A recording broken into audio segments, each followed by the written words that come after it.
Hello friends, जय श्री कृष्णा, राधे राधे। तो अभी एक स्नैपीगल का ब्लॉग आया है, उसमें उन्होंने कहा है एक औरत ही औरत की दुश्मन होती है। Oh really? औरत ही औरत की दुश्मन होती है? और खबरें तो ये भी आई हैं कि उनके ससुर साहब ने केस वापस ले लिया। हम्म, तो मैं आपको बताती हूँ स्नैपी जी के जो ये औरत ही औरत की दुश्मन होती है में कुछ भी नहीं है ब्लॉग में।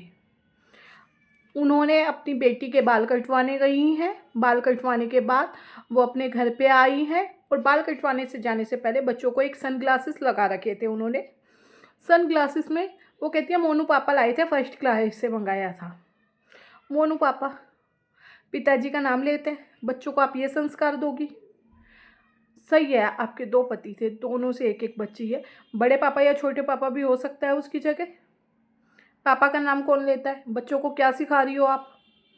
औरत ही औरत की दुश्मन होती है। सबसे बड़ी दुश्मन तो आप हो अपनी सास की, जो उन्हें जीने नहीं दे रही। और आपकी ये सखियां जिन्हें हर काम में जिन्हें हर काम में आपके सास ससुर ही गलत लग रहे हैं। और ये केस वापस ले लिया ससुर जी ने। ये क्यों आप झूठी अफवाहें फैला रही हो? कौन सा केस वापस लिया है? उन्होंने सीधे हाई कोर्ट में अप्लाई किया था। तो हम कोई भी केस सीधे हाई कोर्ट में अप्लाई नहीं कर सकते। उसके लिए हमें निचले स्तर पे जो अपनी जिला स्तर की न्यायालय होते हैं, अदालत होती है, कोर्ट होती है, वहाँ पे जाना पड़ता है। तो इसी बिहाफ पे उनका ये केस खारिज किया गया है कि पहले आप नीचे की अदालत में जाएं, निचली अदालतों में जाएं, उसके बाद अगर आप उनके फैसले से संतुष्ट नहीं होते तो हाई कोर्ट में जाएं। मैम, पहले आप जुडिशरी का, पूरी न्यायपालिका का, सिस्टम का पता लगाइए। ऐसे ही कुछ भी हवा में बातें मत छोड़िए। आंगनवाड़ी की टीचर हो आप, आपको सब समझ नहीं आएगा, क्योंकि ये बहुत बड़े लेवल का पॉलिटिकल साइंस में पढ़ाया जाता है। अगर निचली स्तर की अदालत के फैसले से आप संतुष्ट नहीं होते तब हम जाते हैं हाई कोर्ट। हाई कोर्ट के फैसले से भी हम संतुष्ट नहीं होते तो हम जाते हैं सुप्रीम कोर्ट। और सुप्रीम कोर्ट के भी अगर हमें किसी फैसले पे रोक लगवानी होती है तो हम जाते हैं प्रेसिडेंट के पास, राष्ट्रपति के पास। तो पहले ये पूरा न्यायपालिका का सिस्टम समझिए।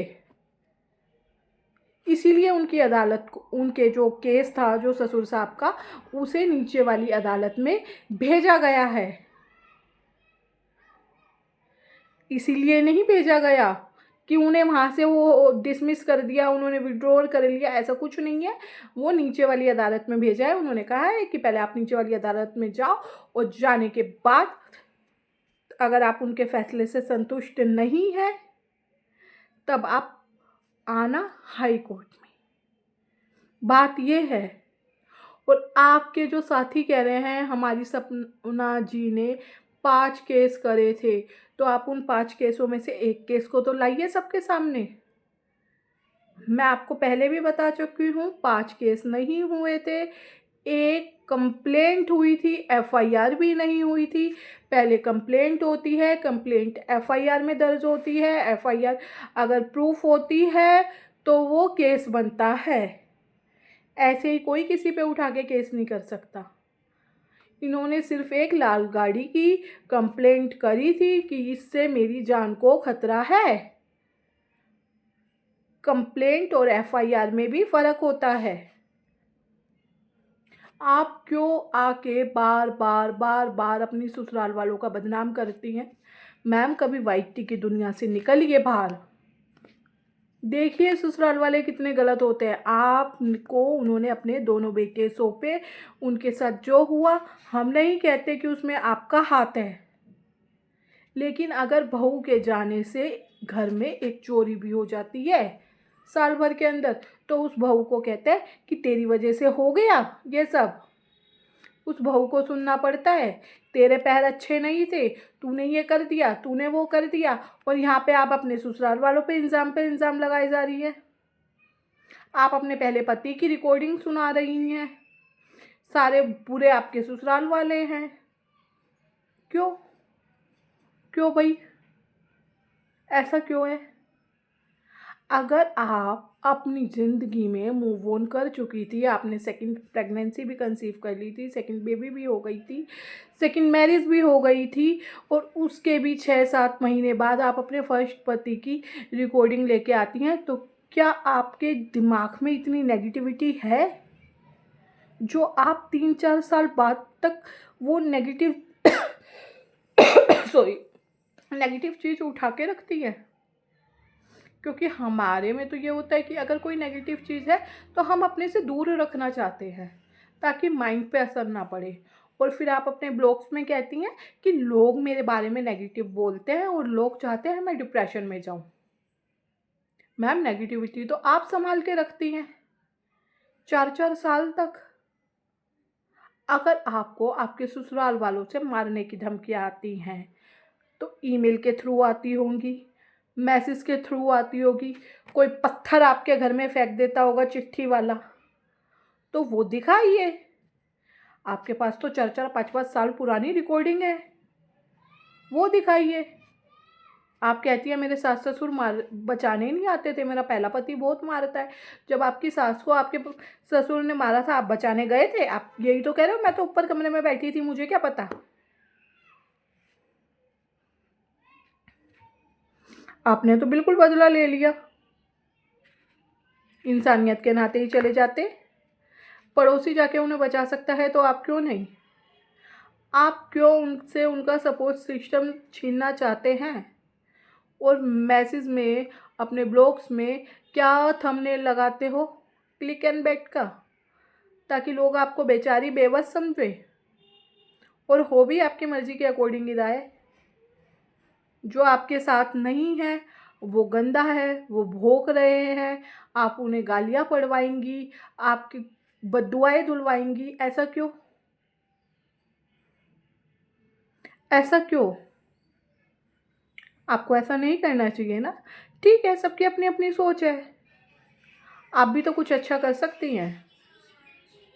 लेकिन नहीं, आपको तो सारी गलती सास ससुर की ही नज़र आती है हमेशा। सास ससुर इतने अगर गलत होते तो वो आपको अपने घर के 2 बेटे देते।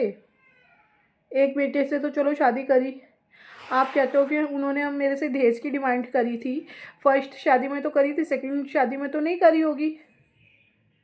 और आपका जो लाइफ स्टाइल है वो ससुराल वालों का देखो और मायके वालों का देखो, दोनों में कितना फ़र्क है। आप अपनी सारी प्रॉपर्टी जो आपके पति के नाम थी, जो आपके नाम थी, आप सब लेके आए हो, लेकिन जो सास ससुर की है वो भाई सही बात है, उन्हें ही देंगे ना जो उनकी सेवा करेगा। फ्री में कोई सेवा नहीं करता। आप तो पैसों के दम पे भी नहीं रुकी, प्रॉपर्टी चाहिए आपको सारी। सास ससुर की थोड़ी सेवा भी तो करती नहीं। आपने तो और अपने ससुर पे गलत इल्ज़ाम लगा दिए। आपने खुद के ही वर्डिंग्स है कि मेरी सास मेरे लिए तैयार नहीं होती, क्योंकि उन्हें लगता है कि मेरी बहू ऐसी हो गई इतनी छोटी उम्र में, वो तैयार नहीं हो रही तो मैं कैसे हूँ। लेकिन यहाँ पे तो आप अलग होने के बाद एकदम से नेल एक्सटेंशन करवा के आ गए, नई कार भी खरीद ली, नया घर भी खरीद लिया, कार भी इतनी बड़ी खरीदी है, कार के गीत भी गवाए हैं, और बच्चों को क्या सिखा रहे हो, मोनू पापा। ये तो मैम कहीं से भी अच्छी बात नहीं है।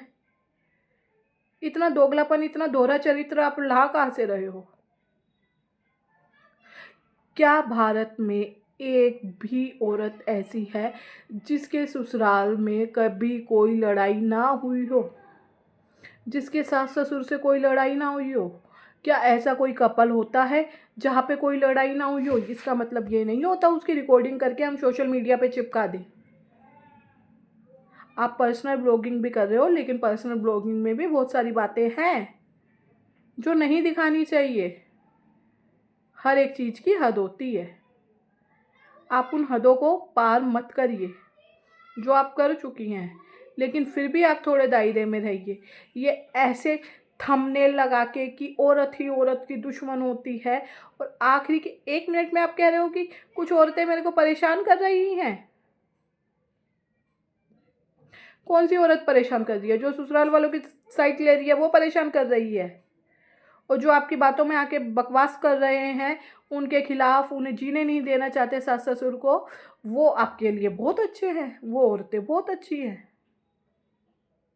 शर्म करिए थोड़ी। तो दोस्तों इसी के साथ मैं अपना वीडियो एंड करती हूँ। अगर आपको मेरी वीडियो पसंद आए तो लाइक करना और कमेंट पे मुझे ज़रूर बताना आपको मेरा वीडियो कैसा लगा। तब तक के लिए जय श्री कृष्णा, राधे राधे।